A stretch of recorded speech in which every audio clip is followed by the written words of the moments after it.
In today's video, we're going to be talking about health anxiety, also referred to as hypochondriasis.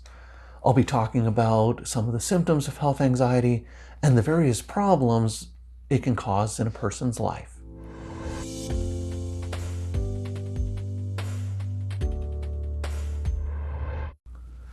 Hi everyone.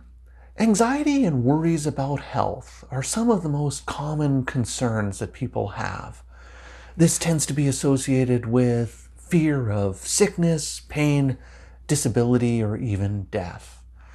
In today's video, we're going to be talking about some of the symptoms of health anxiety, what it looks like, and the problems it can cause. But before I get into that, just a couple of disclaimers to go over.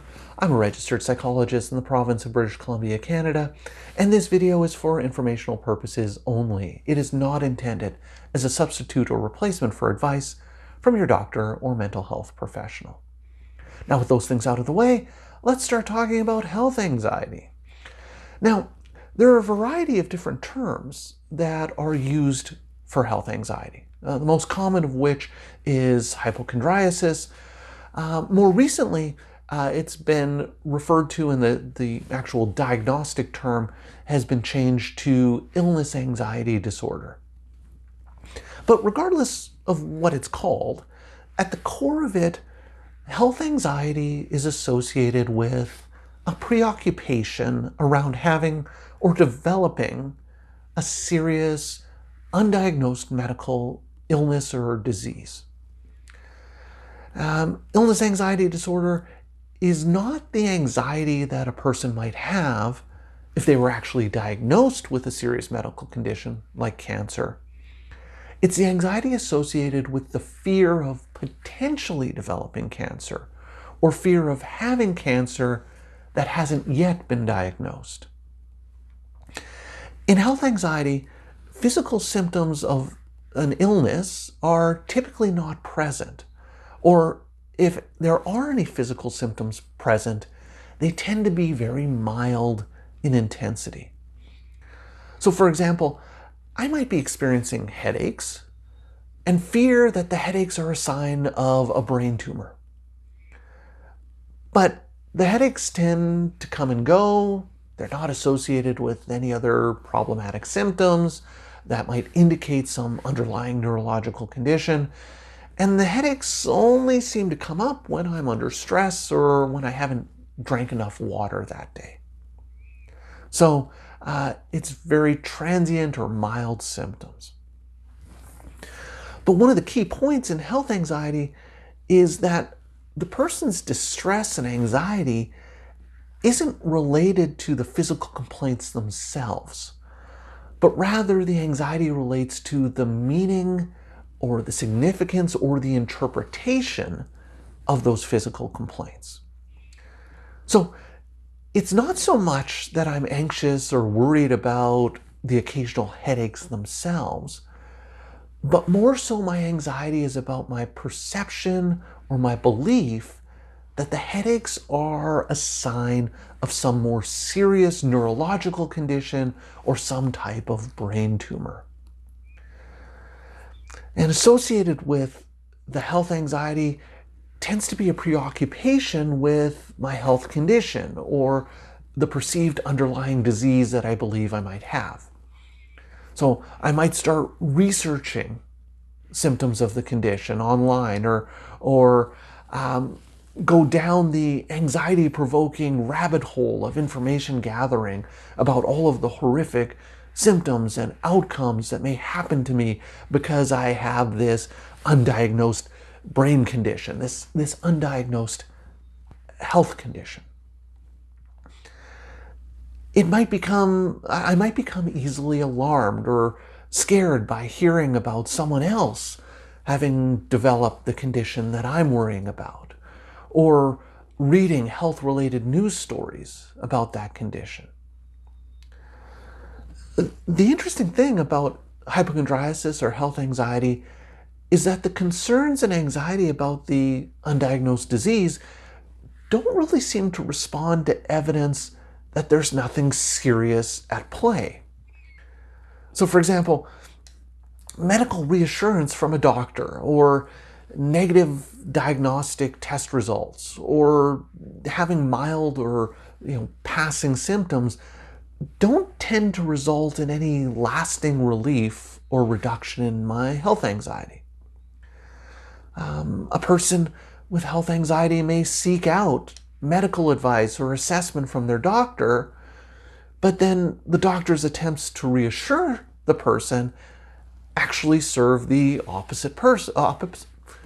The medical attempts to reassure the person actually serve the opposite purpose, often making the anxiety and the preoccupation about the symptoms or the fear of the disease worse. The anxiety about health becomes the primary focus of the person's life, affecting their day-to-day activities and becoming almost like becoming a part of the person's identity and self-image. For people with health anxiety, they focus excessively on the perceived health condition, and it becomes a frequent topic in their social interactions with others, as they frequently seek reassurance from family and friends. But as you might imagine, this can contribute to problems in these relationships because the worry about the health becomes such a constant focus in all of their social interactions. The person's incessant worrying can become a source of frustration for friends and family and can cause considerable strain in these close relationships. People with health anxiety will also engage in excessive health-related behaviors, like repeatedly checking their body for signs of illness. So, for example, if I'm concerned about having throat cancer, I might repeatedly look at my throat in the mirror, touch it or probe it to check for signs of pain. Or I may engage in repeated swallowing to see if I notice any changes in my swallowing. Now the thing is, ironically, these behaviors can often lead to increased symptoms, which can then make my anxiety or worry about my health much worse. If I keep probing and touching my throat, chances are it's going to feel more sensitive and tender over time. If I keep swallowing repeatedly, this results in greater difficulty swallowing, which then might fuel my anxiety about why am I having difficulty swallowing now. In some cases, the health anxiety can lead to maladaptive or unhelpful avoidance of certain situations. For example, if I'm worried about my health, I actually might avoid visiting a family member or friend in hospital because just being in the hospital might be too triggering or anxiety-provoking for me. And this sort of thing can be difficult for family members to understand, and these behaviors might come across as uncaring. The health anxiety can also lead to avoidance of activities that might actually be beneficial to my health. So, for example, if I'm concerned about having a heart attack or a stroke, I might avoid exercise for fear of potentially triggering a heart attack or stroke, whereas that exercise is actually preventative and protective for me. But because I'm avoiding the exercise, it actually puts me at increased risk. It's not uncommon for people with health anxiety to seek out medical care more often than other people. Most people with health anxiety have a history of extensive medical care and medical visits, but are often dissatisfied with the medical care they've received, or they're dissatisfied with the answers that the doctors are giving them. People with health anxiety or hypochondriasis often consult multiple physicians for the same problem and pursue repeated diagnostic tests, even if the diagnostic tests are coming back negative for any disease. So they're constantly seeking these second opinions or second diagnostic tests. Now, occasionally, a negative diagnostic test can give the person, the negative diagnostic test result can give a person a brief period of relief. But then the person begins to worry that maybe the diagnostic test wasn't done properly, or maybe it missed something, and then they feel that they need to repeat the test just in case. And sometimes this excessive medical attention seeking can lead to a paradoxical worsening of anxiety as the medical attention seeking becomes a safety behavior, which just serves to make the anxiety worse.